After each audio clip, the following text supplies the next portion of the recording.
الحمد للہ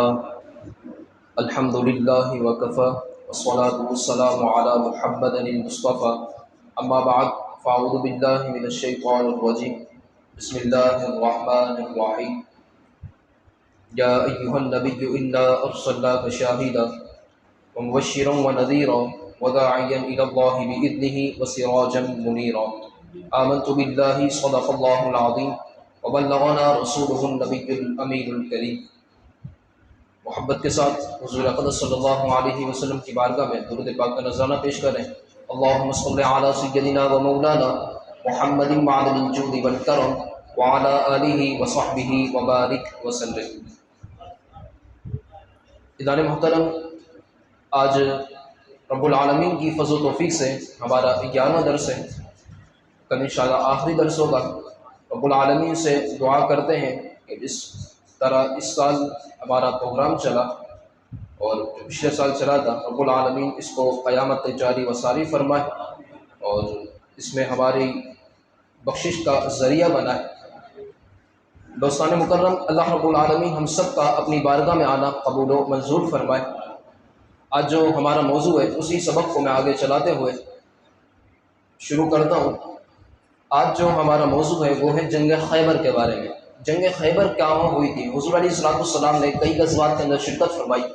میں نے پہلے بھی تعریفات میں ذکر کر چکا تھا کہ غزوہ کسے کہتے ہیں اور سریہ کسے کہتے ہیں۔ غزوہ کہتے ہیں جس میں حضور علیہ السلام نے خود نے شرکت کی ہو اسے کہتے ہیں غزوہ، اور جس نے حضور علیہ السلام نے خود نے شرکت نہ کی ہو اسے کہتے ہیں سریہ۔ حضور نے کئی غزوات کے اندر شرکت فرمائی جن میں ایک جنگ خیبر بھی ہے، یعنی غزوہ خیبر بھی جسے کہا جاتا ہے۔ اس سے قبل ایک اور واقعہ نمودار ہوا اور یہ ہجرت کے 7ویں سال ہوا تھا، اور اس میں جو شان ہے وہ صحابیہ کی شان بیان کی جائے گی انشاءاللہ، مولا علی کی شان انشاءاللہ اس کے اندر بیان کی جائے گی۔ مدینہ کے قریب ایک گاؤں تھا جس کا نام تھا ذات الرقاد، ذات القرد ایک چراگاہ کا نام ہے، جہاں حضور علیہ السلام کی اونٹنیاں چڑھتی تھیں۔ وہاں پر ایک قبیلہ غطفان کا ایک آدمی تھا۔ اس آدمی نے وہاں پر چراگاہ پر حملہ کیا اور اونٹنیوں کو اپنے ساتھ اور بکریوں کو اپنے ساتھ لے گیا۔ حضرت سلمہ بن اکبر رضی اللہ تعالیٰ عنہ یہ مشہور صحابی ہیں اور 3 اندازے میں بڑے مشہور ہیں۔ یہ اٹھے اور دیکھا اس چور کو جو اس اونٹنیوں کو بھگاتے ہوئے اور پکڑتے ہوئے لے جا رہا تھا۔ حضرت سلمہ بن اکبر رضی اللہ تعالیٰ عنہ نے ایک تیر چلایا۔ آپ تیر چلاتے گئے، وہ جیسے اس کے تیر لگے وہ تو بچتے ہوئے بھاگ گیا، اور جو 7 بکریاں اور جو اپنے اونٹنیاں لے کے جا رہا تھا وہیں چھوڑ کر بھاگ گیا، اور یہاں تک کہ اس کے ساتھ جو چادریں تھیں، کچھ ہوں گی چادریں اس کے ساتھ، فرماتے تقریباً 34 چادریں وہ پھینکتا گیا اور چھوڑتا گیا، اور خود جلدی جلدی بھاگتا گیا کہ پکڑ میں نہ ہو جاؤ، پکڑ میں آ گیا تو بچ نہیں سکوں گا۔ فرما ادھر ہی چھوڑ کر چلا گیا۔ حضور علیہ السلام اس لشکر میں شریک ہوئے، آپ ادھر آئے اور آپ نے فرمایا حضرت سلمہ سے کہ سلمہ رک جاؤ، بس ہماری جو بکریاں جو اونٹنیاں ہیں ہمیں مل چکی ہیں، اب ان سے لڑائی کوئی ضرورت نہیں ہے۔ تو ایک تو یہ ہوا۔ اب اسی کے بعد خیبر ہوا۔ خیبر کسے کہتے ہیں اور خیبر کا سبب کیا تھا وہ سن لیتے ہیں۔ سب سے پہلی بات پہ جنگ خیبر کے بارے میں انشاءاللہ ہم سنتے ہیں کہ جنگ کس طرح شروع ہوئی اور کس نے اس کو فتح کیا انشاءاللہ۔ خیبر جو ہے یہ مدینہ منورہ سے 8 منزل کی دوری پر ایک شہر ہے، اور عرب میں یہودیوں کا سب سے بڑا جو مرکز وہ خیبر تھا۔ یہودی جو تھے ان کا سب سے بڑا جو مرکز تھا وہ یہی تھا، اور یہودیوں کے بارے میں آتا ہے ان کے پاس ادھر اتنا مال تھا، ادھر اتنے ہتھیار اور اونٹ وغیرہ تھے کہ ان کو کسی چیز کی کمی نہ تھی، اتنا مال ان کے پاس تھا۔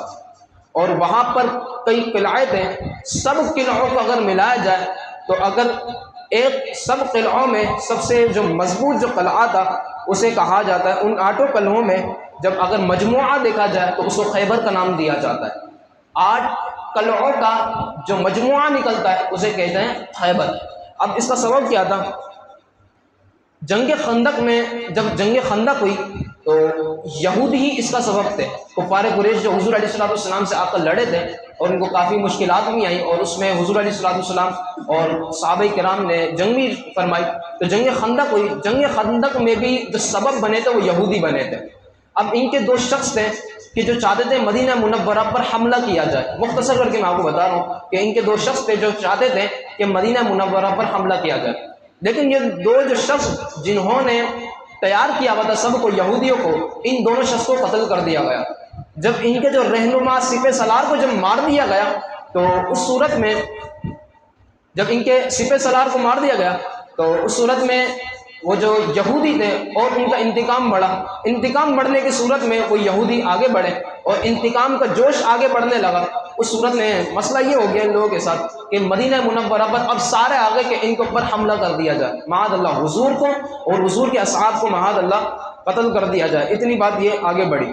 اب جب حضور علیہ السلام کو خبر ملی، اور یہودیوں کا جو بڑا مرکز تھا، ان میں اگر قبیلہ دیکھا جائے تو قبیلہ جو مشہور تھا وہ قبیلہ غطفان تھا، کہ یہ لوگ ان کی مدد کے لیے، اور قبیلہ غطفان بھی بڑا مالدار تھا، ان کے پاس بھی ہتھیار زیادہ تھے۔ اب جنگ خیبر کا سبب یہ والا بنا تھا۔ اب حضور علیہ السلام کو جب خبر ملی کہ یہ لوگ مدینہ المنورہ کے پاس حملہ کرنے کے لیے آ رہے ہیں، تب یہ حضور علیہ السلام مدینہ المنورہ سے نکل چکے ہیں۔ حضور نے فرمایا ادھر لڑائی نہیں کریں گے، آج ادھر جا کر کریں گے۔ اب مدینہ المنورہ سے نکل کر حضور اقدس صلی اللہ علیہ وسلم وہاں پر پہنچے، تقریباً 1600 صحابی کو لے کر حضور علیہ السلام خیبر کے پاس پہنچے۔ جب خیبر کے ارد گرد پہنچے تو وہاں پر نماز فجر کا وقت ہوا تھا۔ حضور علیہ السلام نے نماز فجر ادا فرمائی۔ نماز فجر ادا فرمانے کے بعد شہر میں داخل ہوئے۔ جب یہودیوں نے آپ کو دیکھا کہ حضور آ رہے ہیں اور ان کے ساتھ ان کے اصحاب آ رہے ہیں، تو یہودیوں نے کہا کہ آج تو ہمارا جو صفایا ہے نا یہودیوں کا، آج ختم ہو جائے گا، یہ کہاں سے آ گئے؟ پورا شور برپا ہو گیا کہ ادھر حضور آ چکے ہیں، ہم ان کے پاس جا رہے تھے، یہ ہمارے پاس آ گئے۔ جنگ خیبر اس طرح ہوئی۔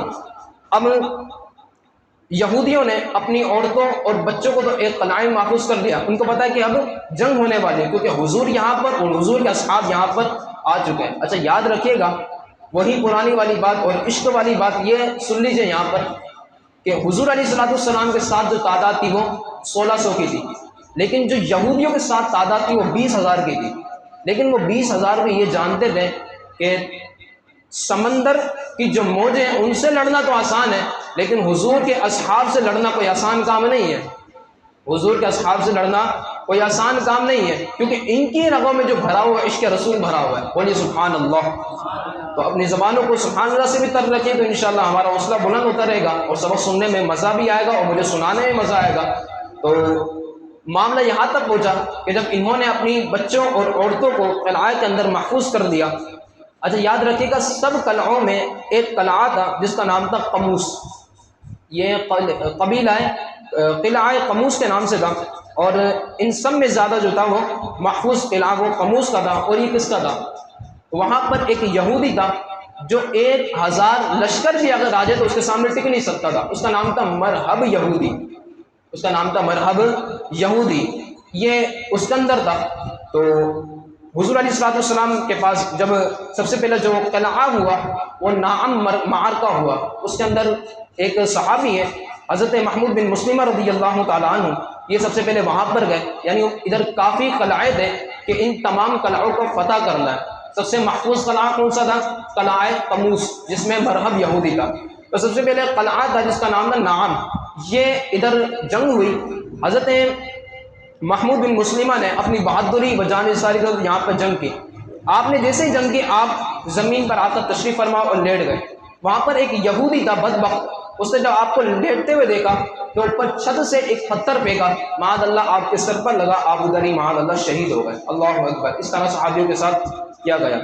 اب مختصر کے ساتھ کئی قلعے محفوظ ہوتے گئے، لیکن جو ایک قلعہ تھا، اور یاد رکھیے گا پیچھے ایک بات کہ قبیلہ غطفان کو بھی انہوں نے اپنے ساتھ ملا لیا تھا۔ تو قبیلہ غطفان جو تھا یہ خیبر سے بالکل متصل تھا، اور جب خیبر میں جب لڑائی ہوتی تو ان لوگوں نے یہودیوں نے ویسے ہی ملا لیا تھا قبیلہ غطفان کو کہ یہ لوگ بھی ہمارے ساتھ مل کر جنگ کریں گے، لیکن حضور علیہ السلام نے پہلے ہی صحابہ کرام کو وہاں پر روک دیا تھا کہ ہم ان سے جنگ کریں گے تو قبیلہ غطفان پیچھے سے آ کر ہم پر حملہ نہ کرتے۔ تو صحابہ کرام کو کچھ وہاں پر روکا کہ اگر یہ آنے بھی لگے تو تم ان کے ساتھ جنگ کر دینا، تو ہم وہاں پر جنگ کر لیں گے، تم یہاں پر کر دینا۔ اب معاملہ یہاں تک پہنچا کہ ایک کے بعد ایک قلعہ، دوسرا، تیسرا قلعہ جو تھا وہ محفوظ ہوا اور فتح ہونے لگا۔ ایک جو قلعہ تھا جس کا نام تھا قموس، یہ سب سے پہلے حضور علیہ السلام نے صدیق پاک کو بھیجا، حضرت سیدنا صدیق اکبر رضی اللہ تعالیٰ عنہ کو بھیجا کہ جائیں آپ قلعہ فتح کریں۔ جب آپ گئے، لڑتے گئے یہاں تک کہ آپ کو رات ہو گئی۔ دوسرا دن آ گیا، سیدنا فاروق اعظم کو حکم ملا کہ جائیے، حضور علیہ السلام نے ارشاد فرمایا کہ قلعہ محفوظ کریے، قلعہ فتح کر دیجیے۔ جب وہاں پر پہنچے تو آپ نے بڑی بہادری بجانساری کے ساتھ کیا، لیکن وہ جو مرہم یہودی تھا وہ کرنے نہ دیتا۔ اب حضور علیہ السلام نے ارشاد فرمایا کہ کل میں اس آدمی کو جھنڈا دوں گا۔ ابھی جو حضور علیہ السلام کلام فرما رہے ہیں تو رات کی بات ہے، یہ شام کی بات ہے۔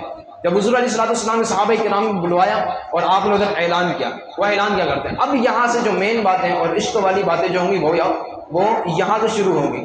حضور علیہ السلام نے ارشاد فرمایا کل میں اس آدمی کو جھنڈا دوں گا جس کے ہاتھ پر اللہ نے فتح لکھی ہوگی۔ بولیے سبحان اللہ۔ تو اللہ نے جس کے ہاتھ پر فتح لکھی ہوگی کل میں اس کو جھنڈا دوں گا۔ اچھا ایک اور شرط لگائی حضور نے، فرماتے ہیں وہ اللہ سے محبت کرتا ہے اور اللہ اس سے محبت کرتا ہوگا۔ فرمایا وہ شخص ایسا ہوگا کہ اس کا وہ رسول سے محبت کرتا ہوگا، رسول اس سے محبت کرتے ہوں گے۔ فاروق اعظم کہتے ہیں پوری رات اسی سوچ میں میری گزر گئی، اسی تمنا میں گزری ہوئی کل کس کو جھنڈا ملے گا، شاید کہ مجھے مل جائے۔ کئی صحابہ کرام اس تمنا میں تھے کہ مجھے اس جھنڈا مل جائے، اور حضور علیہ السلام نے ارشاد فرمایا کہ جو فاتح خیبر ہوگا، اور جب حضور نے ارشاد فرما دیا کہ فتح ہوگی تو ہوگی ضرور، کیونکہ حضور کی بات پر بالکل یقین تھا صحابہ کرام کو کہ ہونی، حضور نے ارشاد فرما دیا ہونا ہے تو ہونا ہے۔ اب بات یہاں تک پہنچی کہ جب کل صبح ہوئی اور کافی صحابہ کرام تمنا میں تھے، جب صبح اچانک ہوئی تو سب صحابہ کرام اس تمنا میں تھے، اب سب خواہش میں تھے کس کو بلایا جائے گا۔ حضور علیہ السلام نے آواز لگائی علی کہاں پر ہے؟ حضور نے ارشاد فرمایا علی کہاں ہے؟ فرمایا حضور ان کے آنکھ میں درد ہو رہا ہے، یعنی آنسو چشم ہو رہا ہے ان کے آنکھ میں، تو پانی نکل رہا ہے، ان کی آنکھ میں درد ہو رہا ہے۔ فرمایا علی کو بلایا جائے۔ حضور علیہ السلام نے مولا علی کو بلایا، مولا علی حضور علیہ السلام کی بارگاہ اقدسہ میں حاضر ہوئے۔ حضور علیہ السلام نے ارشاد فرمایا علی کیا ہوا؟ فرمایا حضور آنکھ میں درد ہو رہا ہے۔ حضور علیہ السلام نے اپنا لعاب مبارک مولا علی کی آنکھوں میں لگایا۔ مولا علی ارشاد فرماتے ہیں حضور کا لعاب مبارک لگنا تھا، آج تک میری آنکھوں میں کبھی درد ہوا ہی نہیں ہے۔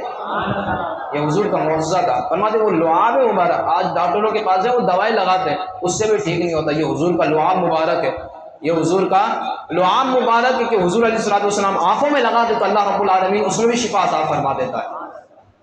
اب جب حضور علیہ السلام نے ارشاد فرمایا اور آگے بلوایا، حضور علیہ السلام نے اپنے تاجدار دو عالم صلی اللہ علیہ وسلم نے اپنی دست مبارک سے آپ کو ایک سیاہ چادر عطا فرمائی اور حضرت علی کے ہاتھ میں آپ نے جھنڈا تھما دیا اور فرمایا اے علی جاؤ اور خیبر فتح کرو اور ان کو اسلام کی دعوت دو، مرحب یہودی کو جا کر اسلام کی دعوت دو۔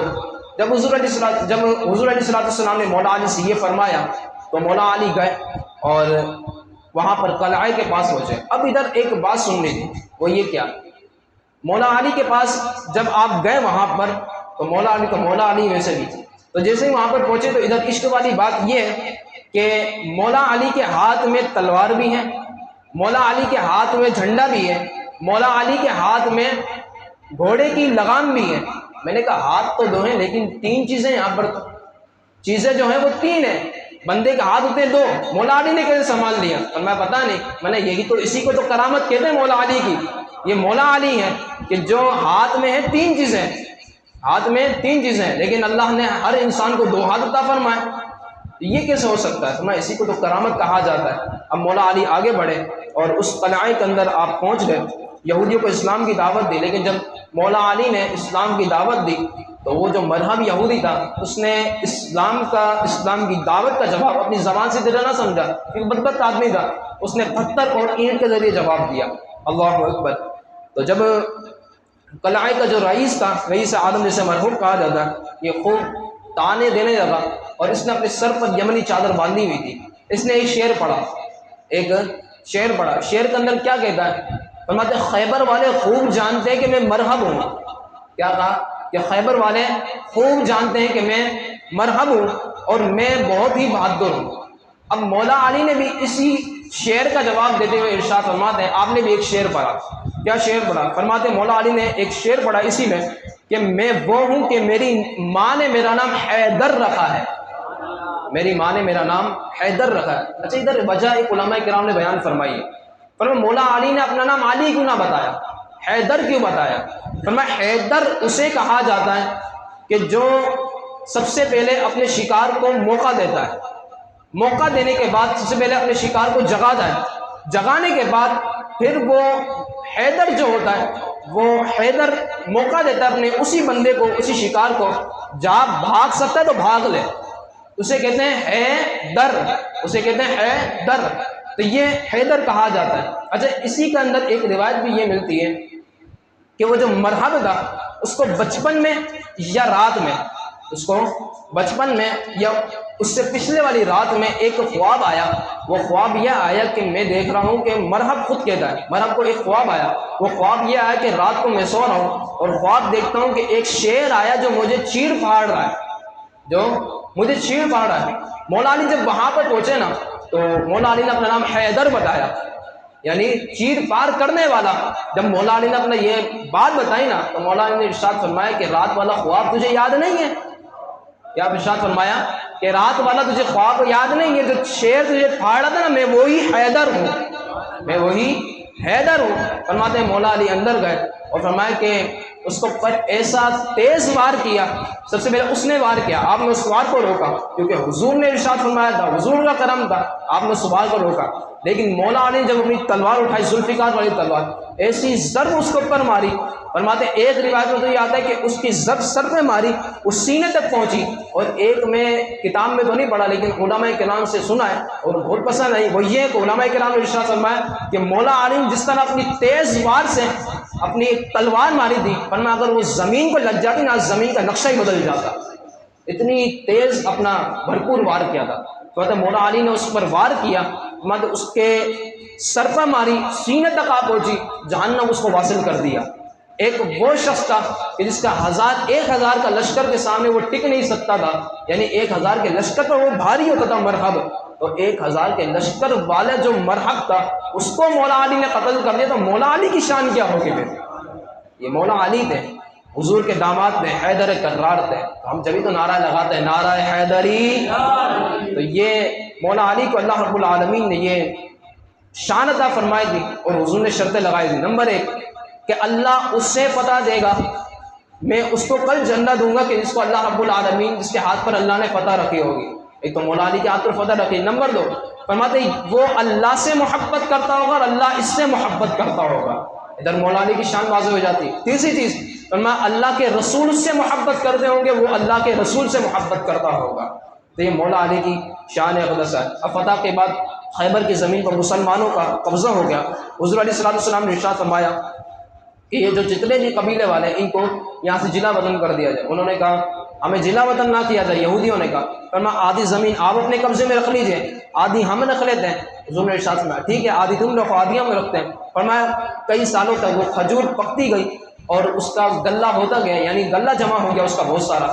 فرماتے ایک صحابی جاتے وہ اور آدھا مسلمانوں میں آتا، آدھا یہودیوں کے پاس جاتا۔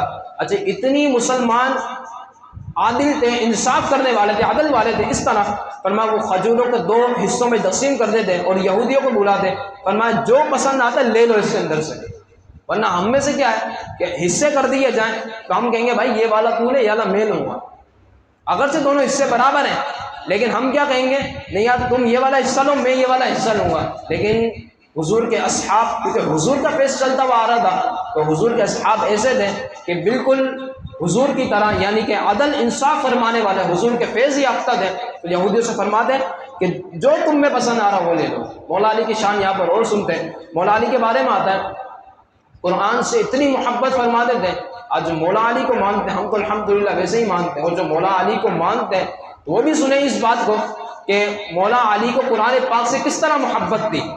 اگر علی والا بننا ہے تو قرآن پاک پڑھنا بھی پڑے گا، قرآن پاک حفظ کرنا بھی پڑے گا۔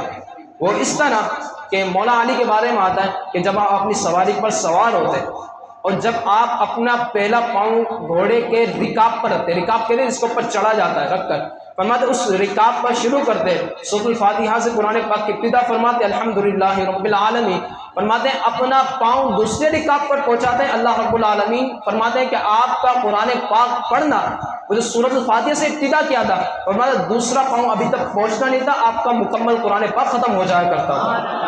یہ مولا علی کی شان تھی، اور مولا علی نے اپنے بیٹوں کو اتنا قرآن پاک حفظ کروایا کہ امام حسین اعلان کرتے ہوئے چلے گئے کہ 72 اپنے اصحاب کو شہید ہو گئے، لیکن مولا جب امام حسین کی باری آئی تو میں اپنا سر کٹوا دیا، اور نیزے پر جب آپ کا سر لٹکایا گیا تو اس وقت بھی آپ کے زبان اقدس سے یہی جاری تھا کہ ام حسبت ان اصحاب الکہف والرقیم، قرآن پاک کی تلاوت جاری تھی۔ تو مولا علی خود قرآن والے تھے اور ان کے بچے جو تھے وہ بھی قرآن والے تھے، تو مولا علی نے اپنے بچوں کو قرآن پاک کی تعلیم دی ہے، قرآن پاک کا حافظ بنایا۔ تو یہ مولا علی کی شان اقدسہ ہے۔ اللہ رب العالمین ہم سب کو مولا علی کے صدقے قرآن پاک کا سچا پکا عالم دین بنائے اور قرآن پاک کا سچا پکا حافظ قرآن بنائے۔ کل انشاءاللہ ہمارا آخری درس ہوگا اور انشاءاللہ درود پاک کی محفل ہوگی، اور